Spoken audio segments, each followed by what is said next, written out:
thank you very much for having me here. Thank you for the kind introductions, and thank you for the award. I wasn't expecting such a thing, and it's a great honor to receive that, so I appreciate it. I must say that I'm finding the enormous amount of interest in what I do extremely gratifying, but a bit confusing, because it came about as a result of me doing what I've always done, going to places and explaining my views or analysis or thoughts on topics. I didn't really plan to do anything different when I came to the Oxford Union. Unfortunately, or maybe fortunately, those people who organised the event had different plans from mine. And sure enough, the abuse that I received, I think, struck a chord around the whole world. And as a result, there's been an enormous amount of interest in what happens there, because this place, Oxford, has a reputation. And the Oxford Union has a reputation, has several. So I would say that it was a shock to people internationally that that kind of behavior was not just carried out, but filmed, proudly carried out by the people that organized it and did it, thank you very much, in a place that's known as a sort of kindergarten for Westminster. I think there's something like 20-something prime ministers have come from the Oxford Union, from being presidents or other officers of the Oxford Union. So it was a warning, perhaps, of what might happen further down the line, or let's say up the line, should that kind of behavior become more entrenched and more normal. And all I did was keep calm and carry on, as they say. So in a sense, I felt that it was very strange that people should think I was brave or heroic, as you said, Rabbi, but I appreciate all of these comments, because I've realized that what's lacking, perhaps, these days, among many people, is the confidence to stay strong, keep calm, hold true, to do what you came to do. And I think that if you have certain opinions, you should be able to say them, and you should be able to explain them. And if you can't explain them without a feeling of guilt or uncertainty, you probably shouldn't hold them. My thinking is that if I have an opinion and I feel like it's the wrong one, I ought to interrogate it and research it and analyze it until I either change it or I feel much more confident in holding it. And when it comes to Israel, that's very much what I've done throughout my life. I have done my best to understand why I feel a certain way, whether it's emotional or whether it's purely factual or historical or ethical or moral or legal, and to test it as often as I can. That's one of the jobs of a journalist, is to try and find out the truth and report it, or at least it was once one of the jobs of a journalist. And the things, the ideas, the thoughts that I have that I try to interrogate the most are the ones that I have the strongest, because I think that all of us can understand that when you passionately feel something, you may be clouding your judgment with your own emotions or your allegiances or your loyalties that may come from somewhere that is less based on reason and fact. And so I feel particularly confident in my thoughts and opinions on Israel. And if I hadn't done, I tested them all in my preparation for that debate, if we can still call it a debate, where Israel stood charged with the two big ones, genocide and apartheid. It wasn't just one.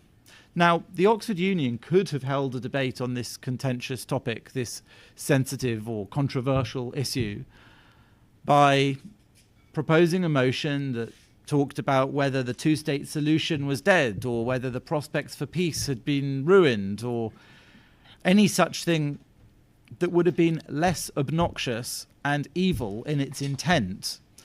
So from the moment that they announced that motion, I think it was clear what they were trying to do. But to me, the extent wasn't necessarily clear, and I still had a sense that as a former schoolboy debater, I knew what I was going for. It would be a rigorous back and forth, sharing the arguments on both sides. But as maybe some of you who saw it in person, some of you have seen it since in the videos, will have noticed it was nothing of the sort.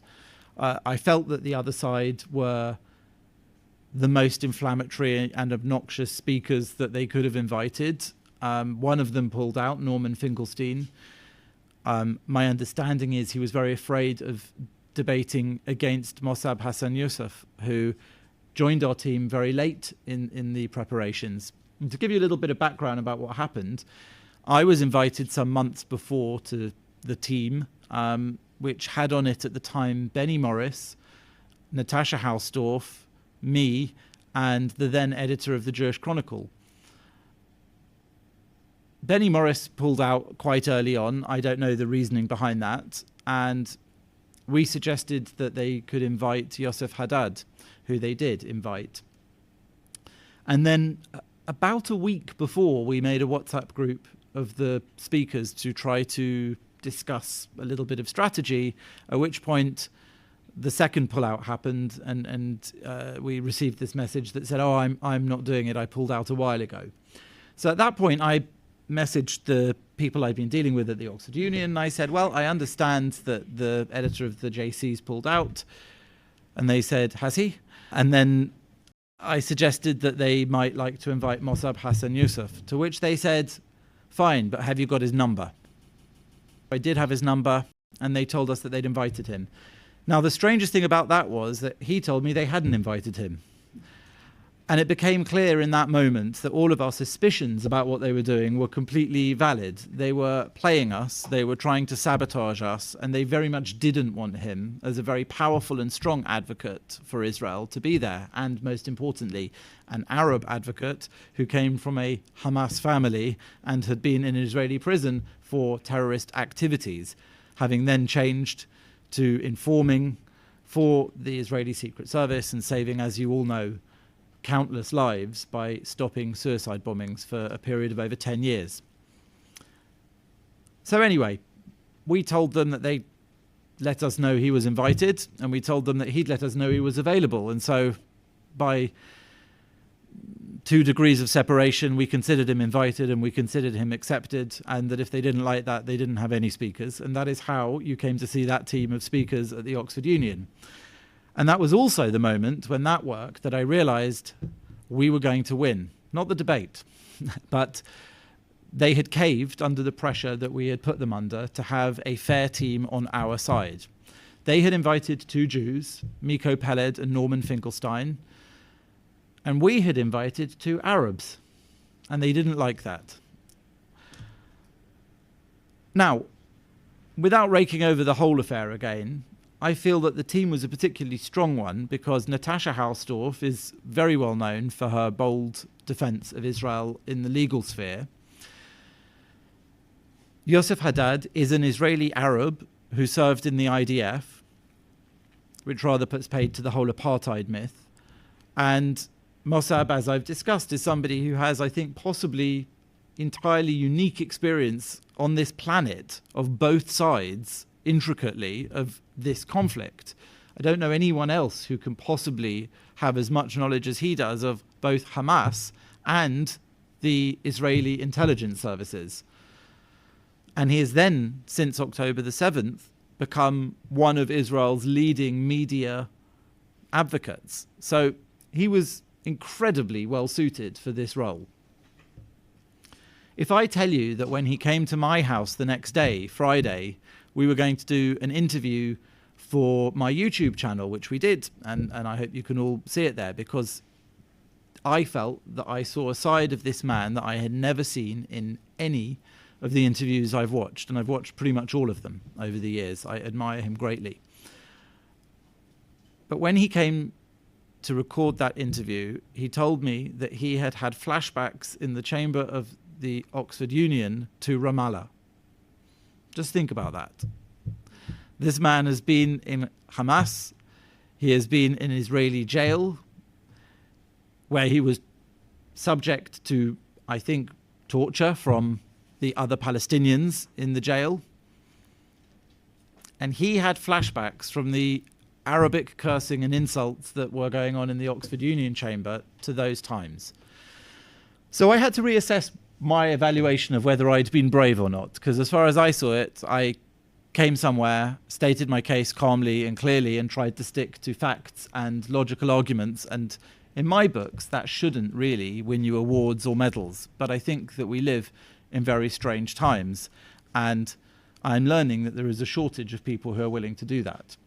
So I suppose my urge to everyone here, and I see a really nice range of ages and backgrounds and nationalities, and that's great. My urge is that we should all go out and do that, and it really shouldn't feel difficult. And I know that it does sometimes, especially when you find yourself on an unpopular side of a current debate, it's difficult to go out there and put across your side. Sometimes it's difficult because you don't know enough and you haven't studied enough or you haven't read enough. There's a simple answer to that. Go and learn more.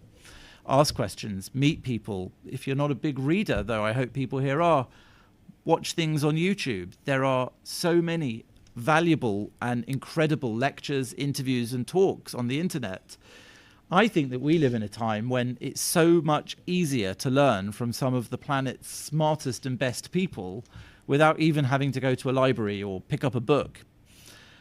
And it's not to say I'm suggesting you don't do those things. I think you should, but we have so many opportunities. So I've come to terms with people thinking there was something unusual about what I did that day, and it has helped me to go on and keep doing that, because I've realized that if it is well received and people are appreciative of me simply explaining a case clearly and rationally, then great, especially as it keeps me in work. And that night at the Oxford Union has really been something of a turning point for me in my attitudes to how we all need to confront what we're facing. I think since October the 7th, 2023, many Jewish people have experienced an enormous sense of isolation from the communities they live in, the wider communities. But that has been coupled with an enormous sense of unity with Jews, other Jews, perhaps more than ever in some of our lives. And that includes Jews that we maybe previously had plenty to argue about with. I think we've experienced a sense of coming together around the things that we do agree on. And sadly, that often happens in response to other people's animosity towards us. I think it's a shame if our identity is only strong enough to unite us in moments of existential threat, but so be it if that's what's happened. And I think that's happened to some extent in Israel, politically and in society, and it's happened to Jews around the world. And there's been something of a resurgence of Jewish pride and Jewish unity. And so I would like to encourage people to take that pride and that unity and address it outwards, because the temptation is for us to become very inward-looking and insular and to create a fortress of our community against the world around us that often feels like it's very critical. But I think that those are the moments more than ever when it's important actually to look outwards and speak outwards. So you very kindly read the long list of places that I've written for, but I have always had a bit of a rule. I try not to write for Jewish outlets. I haven't always been so successful in that aim. But since October the 7th, I've written virtually nothing for Jewish newspapers, because I felt that it's far more important that we should talk to the wider world than just to talk to ourselves about these issues. There's plenty to talk about amongst ourselves, and it's very important to preach to the choir, as they say, because sometimes if you stop doing that, the choir might stop singing. But it's vitally important at these times, I think, that we make our case more broadly. And I think that if my experience is anything to go by, we will all be pleasantly surprised by what we find when we do so. I keep being asked by people if I receive a lot of death threats or abuse online. A lot of the videos from the Oxford Union and things I've done subsequently and things that I did before have suddenly become much more popular. My work and writing has been circulated more widely as a result of all of this. And the answer is actually no, I haven't had more abuse, and I haven't had death threats, and I haven't had really very much push back at all against what I've been saying. I've had some, but I've always had some. I think that the reason for that is that we are, in some areas of society, pushing at an open door. There are many people who want to agree with us or do agree with us. And there are many people who do agree with us but don't feel they know enough to do so openly or stridently or passionately. And so it's our job, I think, to help them. It's our job to make them feel, firstly, that they're not alone or unusual. And it's our job to help learn with them or to teach them, if we know more, about the arguments that they have a sense of but not enough knowledge of. And I've considered that very much a duty in what I do, to try to put out there the arguments and thoughts and knowledge and information that I have to equip other people and to help them make up their minds. And I'm always open to people disagreeing with me as well. As I said in the debate, I didn't go there thinking that I was going to be Mr. Popular. That woman, the banshee that screamed at me for 2 minutes solidly, her parting words just before the door slammed were, "Nobody likes you." And Yosef Haddad shouted back, "I don't care." And I think that this is, in some respects, the problem with how people talk about what's going on in Israel and the Middle East. It's very tribal. It's like a football team. I support this side, you support that side.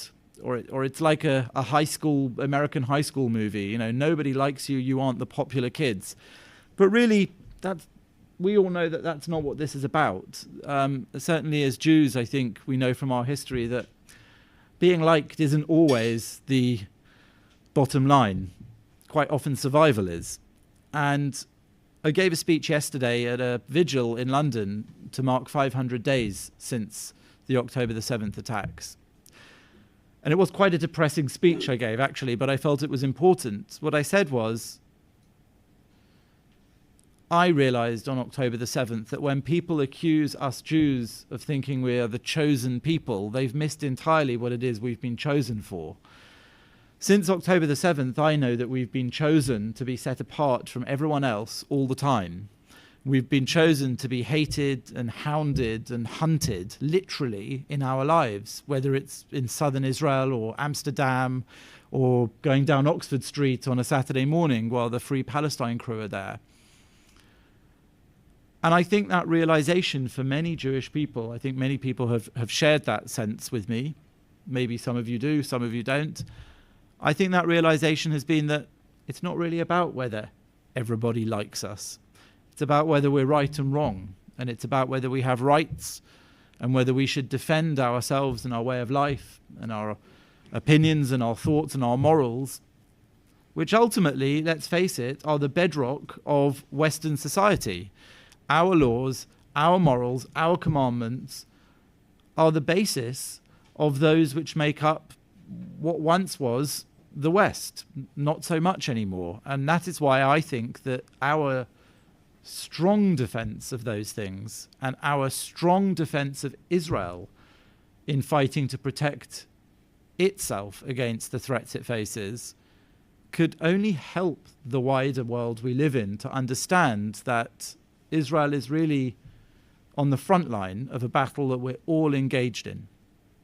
And I really mean that. I really feel that Israel, for being this gateway between the Middle East and the West, for being this melting pot of nationalities that have come from around the world to settle in this Middle Eastern fire pit, is experiencing and has experienced for decades what we in this country are experiencing and are just very, very slowly waking up to. And I think that Israel provides a blueprint in many ways to how to deal with some of those challenges. And it doesn't always get it right. And often it gets it wrong because there's no right answer, but you have to choose between very bad options. But what can we do? I feel that what we can do is to explain all that as people who have knowledge, probably above and beyond most peoples of the region, who have friends and family there or who come from there. So all of this is my way of saying that I hope that if I did do something unusual that night in the Oxford Union, it should not be remarkable because I deserve any kind of special praise for it, but it should be remarkable perhaps as an example of what really anyone can do. When faced with people screaming in your face that you're a liar or a genocidal, I won't repeat it, or any such things, I think it's important to keep calm, keep your head, make your case, carry on, and tell people what it is that you stand for and you represent. And hopefully we'll change some minds, and hopefully some of those people will already be on our side. And in that way, I think that we can build an increased community of support around us, which is exactly what we need and exactly what the West needs and exactly what we all need to face down the very real and horrible threats that the world is increasingly facing today. Thank you.